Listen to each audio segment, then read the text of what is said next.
Hi, this is Larbeard. Finally decided to do this armor review. Haven't been free to do a lot of any video activity lately. I've got too much schoolwork and LARPing projects going on. But I already had this on. I was helping out in a local community center film, so I thought, what the hell, let's review it.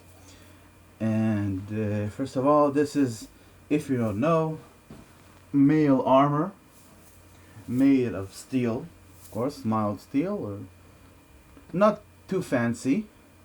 And this has, if you can see, yep, brass edging on both hands, on my neckline, and on the bottom of my skirt. As you can see, oh, right here. See, it's see-through, like a good mail should be, because it's using flat rings.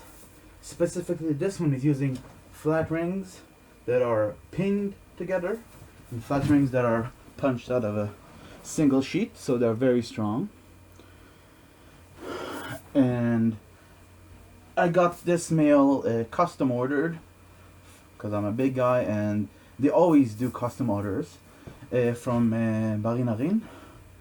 These guys in India that they'll just make almost everything you want that's armor wise, like brigandine and helmets, shield bosses, greaves, mail. I've even seen some laminar armor they've made, and pretty much if it doesn't have a blade, they'll make it.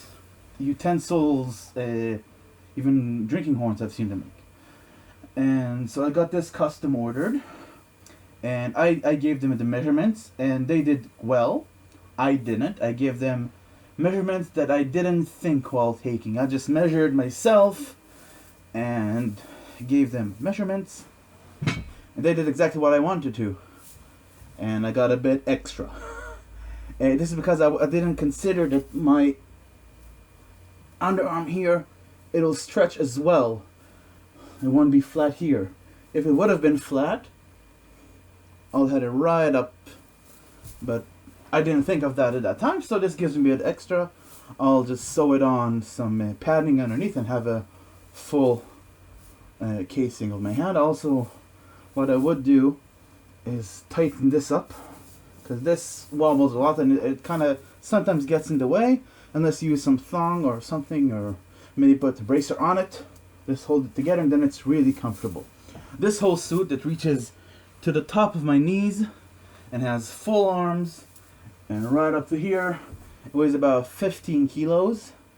And if you're not sure how much that is, Google it, because I don't remember how much it is in stones or pounds. Pounds, I think it's about 30 pounds maybe, I'm not sure. And I really don't know how much it is in stones. And you feel it, but mostly if you put on a belt around your waist, like I'm going to do right now, it transfers all the weight from the bottom part right to your thighs, and that really helps. And wearing it for a couple hours really helps as well. I've had this on for 3 hours, and I walked up and down hills, and we were redoing this take for 9 times, so I sat down and got up and sat down and got up and sat down and got up a lot, and you get used to it. So the weight, especially when it's distributed over your body, isn't that much of an issue. One thing no one ever warned me about wearing mail, and specifically mail, not I had brigandine on and I had gamsons on. I didn't have mail on until I got this one. Is it likes to contract your chest cavity, and it kind of hinders your breathing until you get used to it. And when the first time I got this, I just opened it up from the messenger dropped it by, put it on, and I went out and walked the dog because I wanted to use it for something. And I've had it for about 3 months, I think. And you get used to it. Sometimes you still get a bit heavy breathing just because you keep pushing your chest muscles out against this weight, pushing you down. But other than that, I'm really satisfied with this. And regarding the rings, a lot of them, half of the rings, have a little pin coming out, and sometimes it might catch on itself, like against here or in the inside of your arm, and you just gotta wiggle it out a bit. But that's good, that's just the pin heads. And I had maybe 3 or 4 rings get loose in this time, and I was fighting against anything but up to, not including steel weapons. I had wooden weapons, foam, I had the Calamasil rubber foam, or rubber, or whatever they use, and got hit with shield, I got bashed against trees, and of course fell on the floor, fell on the asphalt, not asphalt, but the rough basketball court, and pretty much everything. I really like this. Can't really complain, especially considering the price and including shipping. I paid just below $400, and it's worth it. For something similar, you gotta pay 2, 3, 4 times as much before shipping. Anything extra I would do next time, or things I gotta customize, or try to get a closer fit on the arms, I recommend you do. That's how real mail was done. Real mail was custom fit to your hand. And I'll get this, of course, a bit shorter. And I'll also get a slit. Pretty much every mail this long, Haberjong, had a slit, writing slit right here.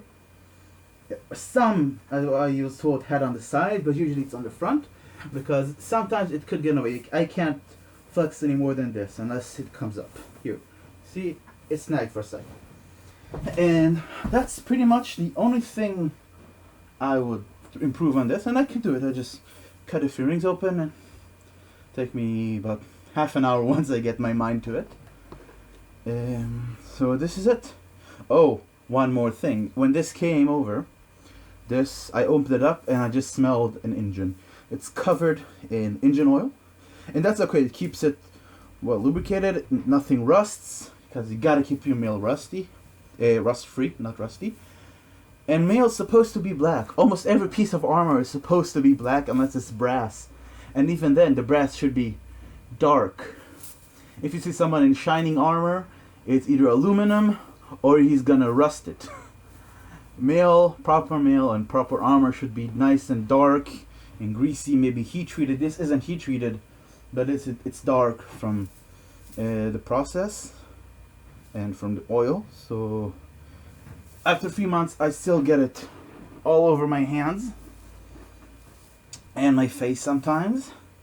But I don't know, I'm really satisfied with this. You should, if you're trying to get any piece of armor, check out. They've got even a web store called the Silverleaf Armory, and just have a look. If you can't see anything you like there, you just send them a picture of what you want to be made, and they'll make it for you. So 2 more things. During makeup, the makeup artist asked me if I want to braid my hair, my nice flowing locks, and of course I said no. She saw the locks, said no, we're keeping it free, but we might braid your beard. So she did this. This is kind of cute.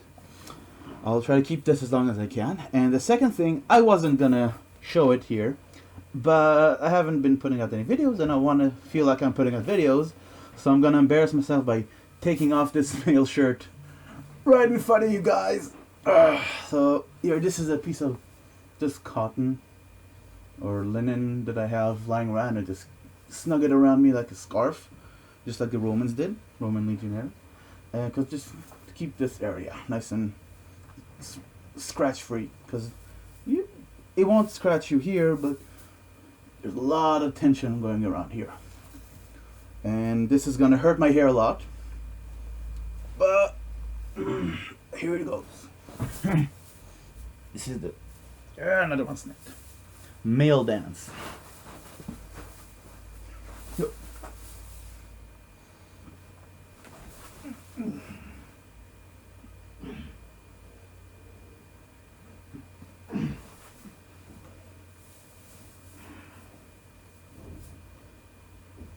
Cover your hair if you can.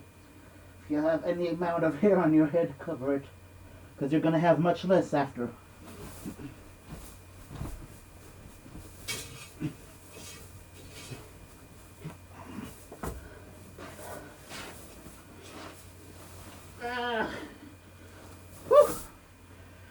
Whew. That's it. It gets faster once you practice it a bit. This is just an old cloth, an old bed sheet I got to keep the oil off my clothes. Usually you would have a piece of gamson. Depends on what period you're trying to look as. There's no real evidence that Vikings used, but they had just thick wool clothing. Anything else, they probably used some kind of linen or sometimes wool as batting. And